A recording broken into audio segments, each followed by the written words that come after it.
Patrick Strays.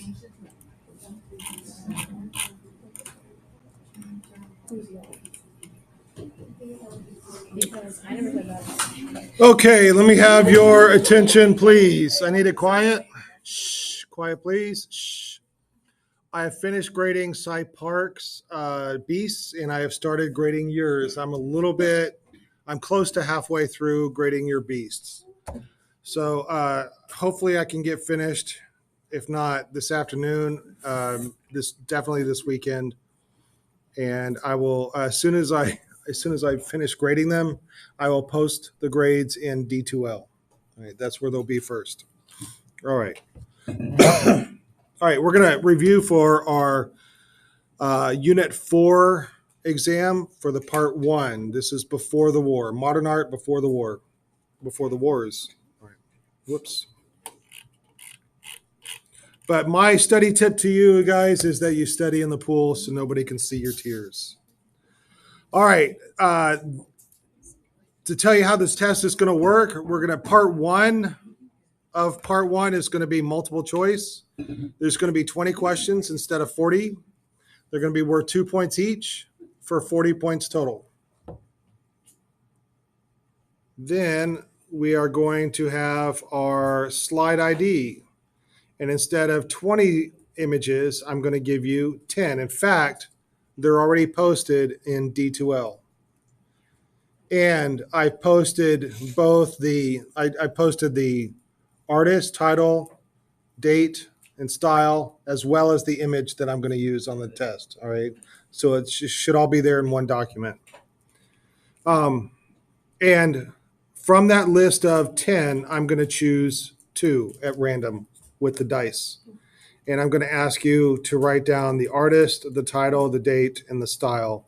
Each of those things is going to be 5 points each for a total of 40 points for the slide ID.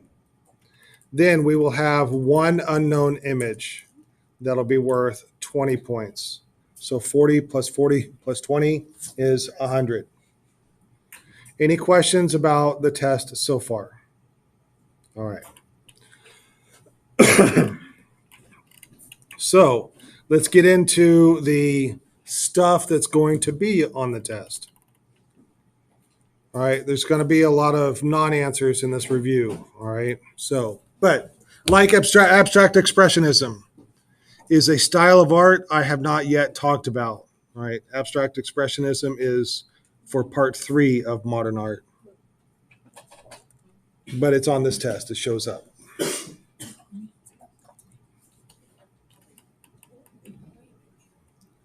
Akkadian landscape, I definitely did talk about. Is it Arcadian?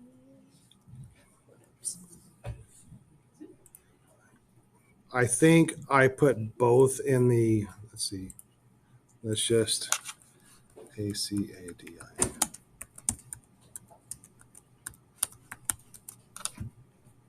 No, I think you're right.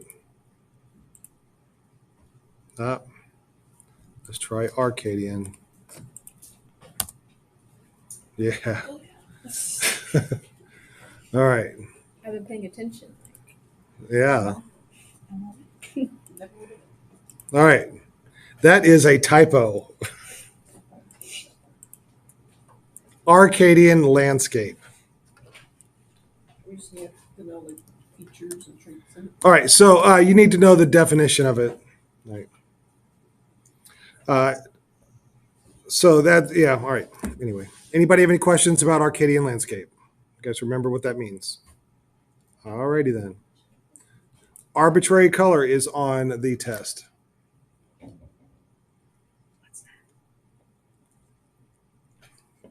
All right, arbitrary color is imaginative color. In fact, I have arbitrary color up on those artworks that are up on the wall. You see people with yellow skin, and there's a person up there with red and polka dotted hair. That's Arcadian color. Arbitrary color. So it's kind of like false. Right. It's imaginative or creative or emotional colors. Oh, is it how they used it to like make up patterns? Yeah, right. So which style of art that we talked about used arbitrary color the most? They all used arbitrary color. The first one. Yes, it was the first one. Not Cubism. Cubism was not the first one we looked at. Fauvism. Fauvism used it the most. Cubism used it, yes. And German Expressionism used it, yes. But Fauvism was like, yeah, exploded color. It was like, yeah. All right, the Armory Show scandal. There's a question about that one.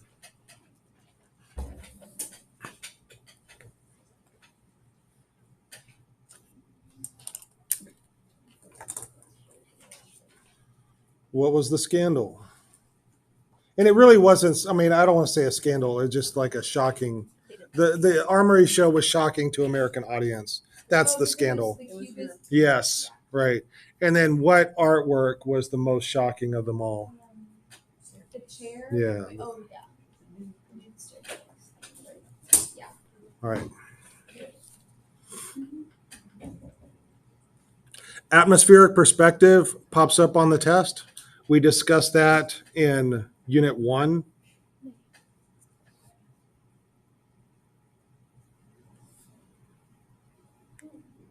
Avant-garde is on the test. You should know that. What do we have to know about that? Just I think the definition. Let me look at my notes. Yeah, I have nothing next to it. So I think that's the definition you need to know. Or, you should know if I gave you, I think it's the definition.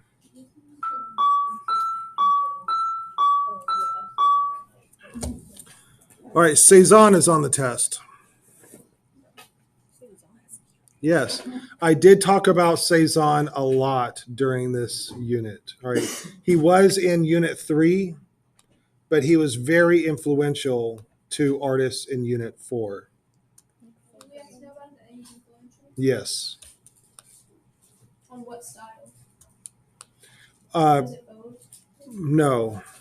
In fact, the Fauves really loved Gauguin, like the bright colors of Gauguin. But it's the Cubists that were really interested in Cezanne. And then they were influenced by Cezanne, and everybody was influenced by the Cubists. So this guy, Cezanne, without him, modern art would be very, very different today. It would have gone in a different direction. Or somebody else would have done what he did. I don't know.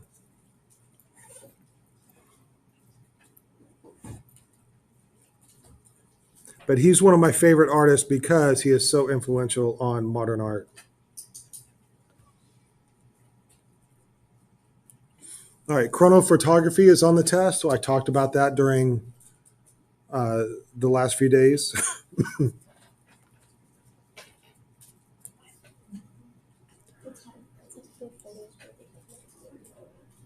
Yeah, if you can figure out what chrono means, you can figure out what chronophotography means.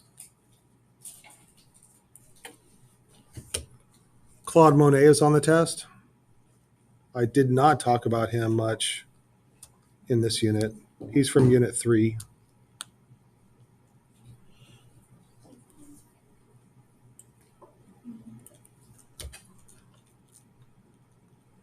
Collage is on the test. Yes, we did talk about collage. What do we have to know? What's Do you remember when I showed you the 2001 clip? The monkeys, Oh, yeah. all right? That was because I was talking about collage, all right? Collage was a groundbreaker. It changed the direction of art. It was, when artists figure out they can put the actual thing on the artwork, then what's real? Is it a realistic drawing of the newspaper, or is it the actual newspaper on the actual artwork? So we get into like this whole what is real. It's done in the very abstract way, but it's the actual newspaper. How can you get more real than that? You can't. But collage is pasting things. To us, like we do collage in kindergarten. Yeah. right? So to us, it's normal. It's it's like babies do this, but in 1912, it was a total game changer. There's that meme of like somebody's head exploding. That this is what collage did. All right, you need to know a lot about cubism on the test. There are more than one question about cubism. Do we just need to know if it's influence? That is one of the things that it is one of the most. It's very influential on the rest of modern art.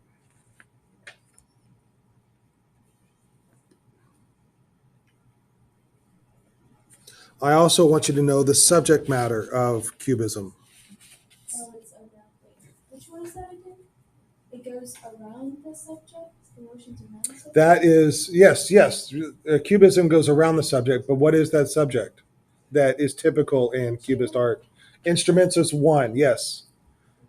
Wait, what's the other one? Yeah. What else do Cubists make artworks of? People. Yes, and people with instruments and still lifes. Oh, All right, this is all traditional subjects. That we looked at how the Cubists are taking traditional subjects and completely portraying them in a different way.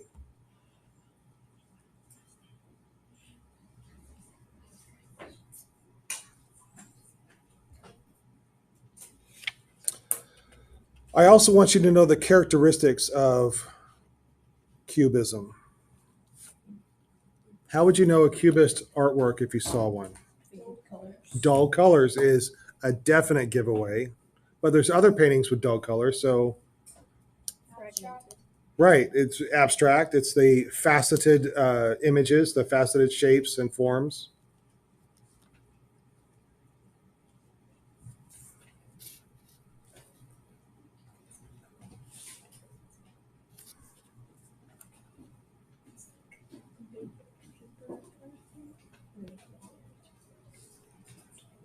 All right, there were a couple different kinds of cubism. There was analytical, synthetic. There was salon cubism. I didn't talk much about salon cubism. And there was another kind called orphism, which is later on in this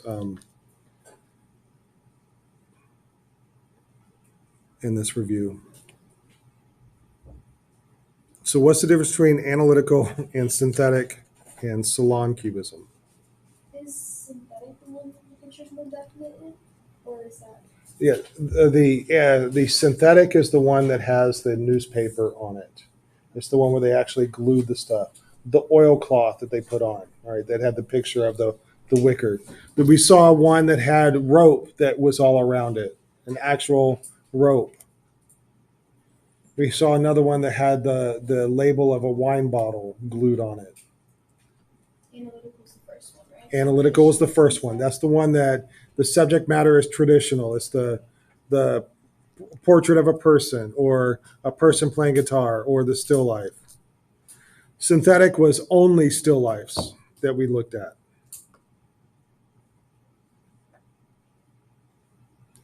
And then salon cubism is a lot easier to look at. You can see there's more colors, and it was more. It was clear. You can see the people clearer in it.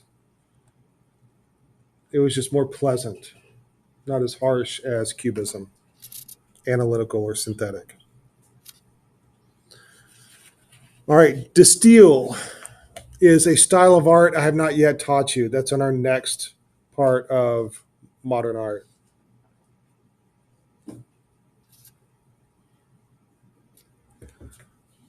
Terblaureiter.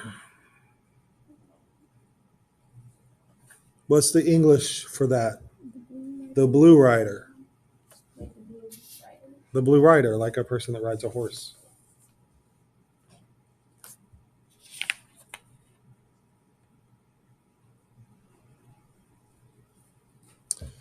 All right. I want you to know the characteristics of that, or what's the subject matter of the Blue Rider? Horses. Horses, yes. Horses, and what else? People riding horses.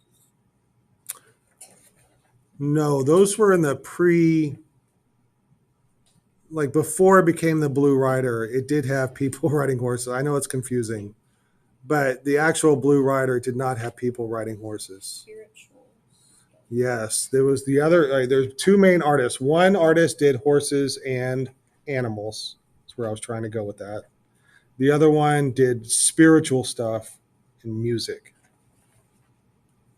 Very abstract. It was, if not almost non-objective, and some of it became non-objective. And I don't know why non-objective isn't on the test. I need to go back and add that in for next year.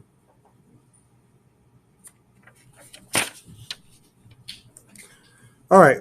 De Broek and Nietzsche and woodcuts. What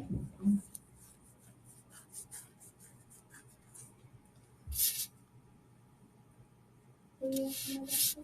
Let's see. Nietzsche was a philosopher, and he talked about the bridge. I want you to know what the bridge means. What was the bridge?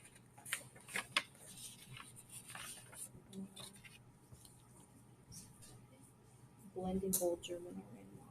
No.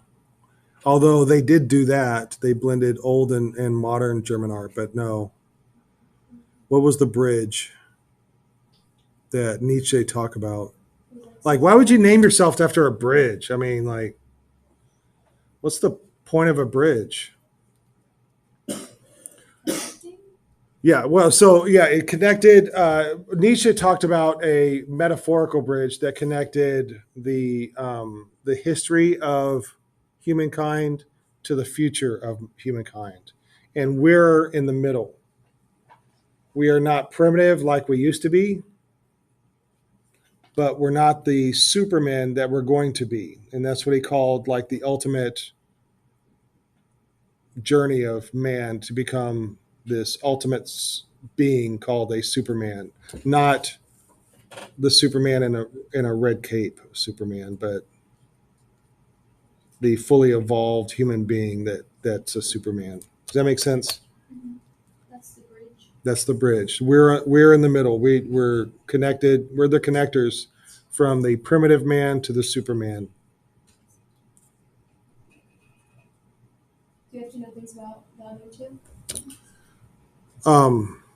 No, you just need to know what the bridge is. And then the woodcuts is the De Broeke were the ones that did the woodcuts.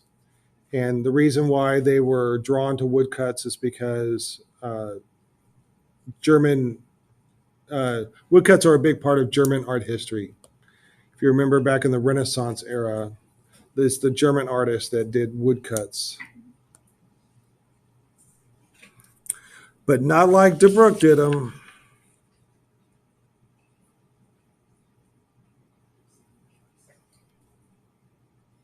All right, dynamism. I think the title of the artwork is "Dynamism of a Dog on a Leash," but that's on the art. That's on the test. You have to know that it's a subject. Yeah, and I want you to know its connection to photography. Oh, Yeah, because of the movement is one, because it has that chrono photography effect to it. But there's another thing about the painting that connects it to photography. It's a close up. It's cropped.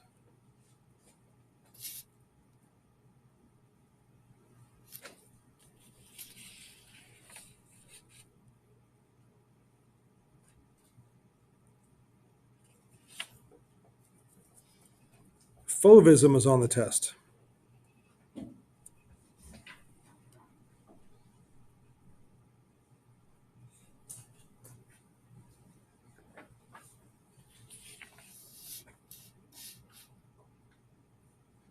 I want you to know the characteristics of Fauvism. How would you know it if you saw it? Yeah. Like a box of crayons exploded. I want you to know the meaning of the word Fauvism. or fauve. Wild beast. It's a wild beast.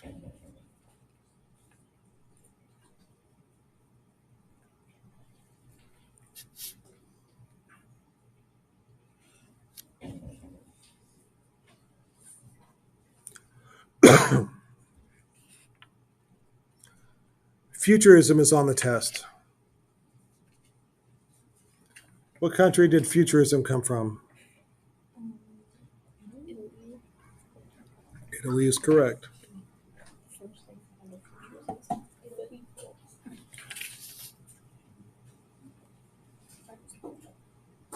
All right, now what did the futurists, what shocking thing did the futurists want to do?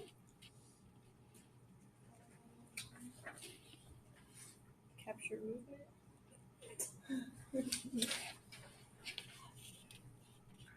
What shocking thing did they want to do?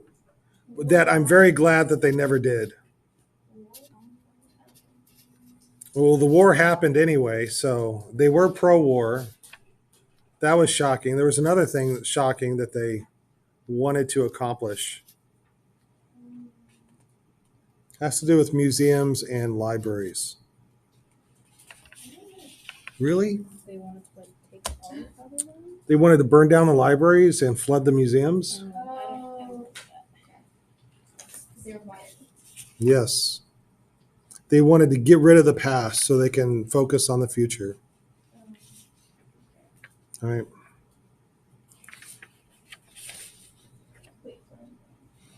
All right. Now, there's going to be another question of futurism.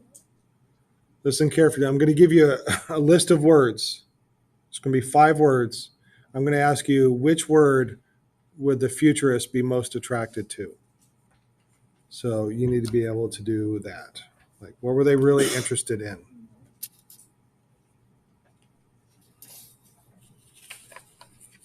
All right, George Seurat is on the test. We talked about him last unit. I did not talk about him this unit, except for just a very little bit.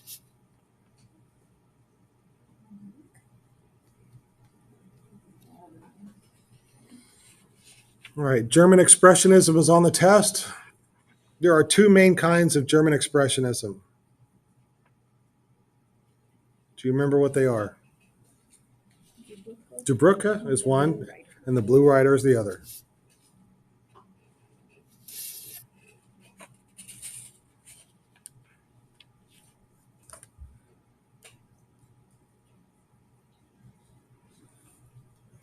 History painting is on the test.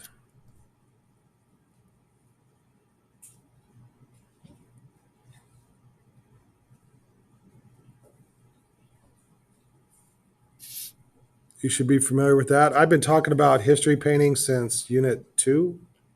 Did this unit have history? Nope, I did not talk about history painting during this unit. You should know what linear perspective is. Optical color. Optical color is the opposite of arbitrary color.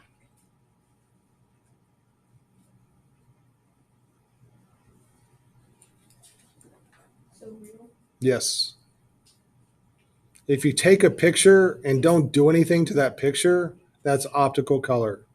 If you take a picture and start playing around with filters and changing the colors, that's arbitrary color.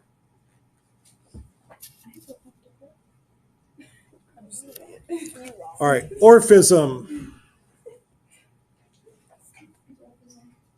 Orphism is a splinter of Cubism, and I was talking about Orphism with my other class.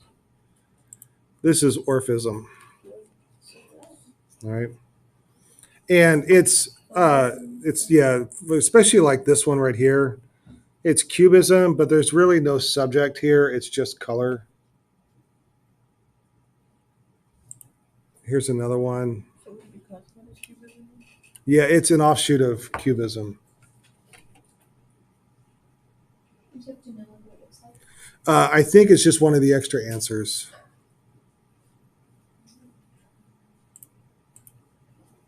But when you see it on the test, when you see the word on the test, you should, have a picture of it in your mind. All right, Paul Gauguin. He was influential of the Fauvism. The Fauvists liked his bright colors. Remember yellow crucifix? No. Right. The angel and the guy wrestling on the red ground. Oh. Right. The Fauvists liked that kind of color. All right. Pop art shows up on the test. I have not talked about pop art. That's part 3 of modern art. That's after the wars.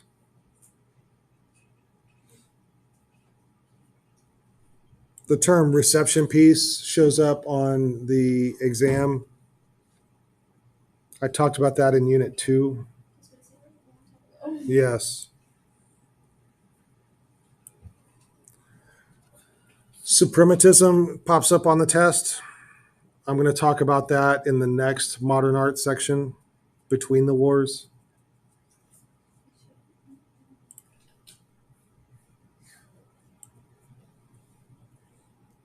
Surrealism, I'm also going to talk about in the next modern art section, between the wars.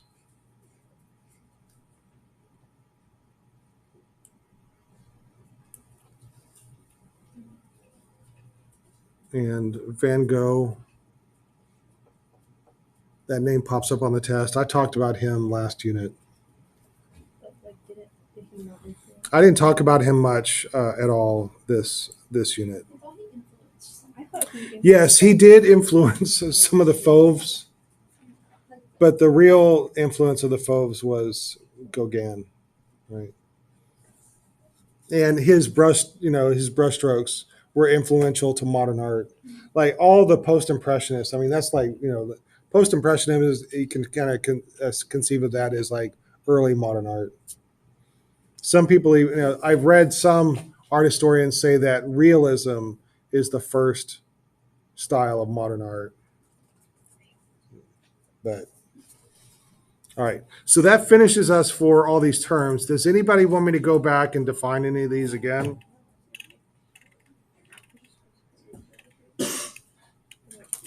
All right, on the test, everything is in half. The number of questions is in half. The time to look at your sketchbook will be cut in half. So you have 1 minute to look at your sketchbook instead of 2. And the points for extra credit are in half. All right, so the flashcards, it would be 2.5 points, 3 points for extra credit. All right. And that's also because we're going to take 3 tests for modern art. So you get to use your notes for 1 minute for one test, 1 minute for another test, and 1 minute for another test. What do you think those tests are going to be? Okay, so I don't know if we're going to finish modern art before the end of Lone Okay, that's Star. what I was thinking. All right, but if it happens that we can get through, and I don't think we will, but because we have 8 art styles to get through for before the next test. But if we get through all 3, then your third exam will be the final exam for Lone Star. If we don't get through all 3, then maybe the second Or this one? or this one will be your final exam grade. I was just Right. wondering. And so then if we don't finish before the end of Lone Star, we will continue For high school. for high school. And your final exam for high school is pretending to be interested and taking notes because I'm recording this for the summer. Yes, ma'am. All right, that was a good question. Any other questions?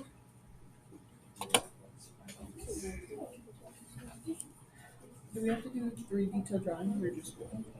It's one detailed drawing. Oh, that's another good question. All right, so I had a big talk with my art 3, my third period, for the detailed drawing. So this is 1 unit for modern art. So it's 1 detailed drawing. We are going to get into some very simplistic artwork for this. There's a painting I'm going to talk about that's called Black Square. Guess what it's a painting of? A black square, all right? There's another one that's a white square on a white background, all right? Now, if you choose a very simplistic painting, it's still the expectation that you spend 2 hours on it. So if you are choosing a very simplistic painting, that means you need to break out the paints or paint it on canvas or something to show that you spend 2 hours on it. All right. So it's your choice of what you want to do. All right. So I was thinking about limiting it to like Fauvism, like picking a Fauvis painting to do, or something that has like some kind of substance like that. Maybe even like surrealism has some very traditional kind of looking. But if you choose a simplistic artwork, it needs to obviously show 2 hours worth of work. And if our base is it, it's like a base, like if it's in unit 3. No, we're talking about unit 4. Oh yeah, I'm sorry. What was your? Picasso. Yeah.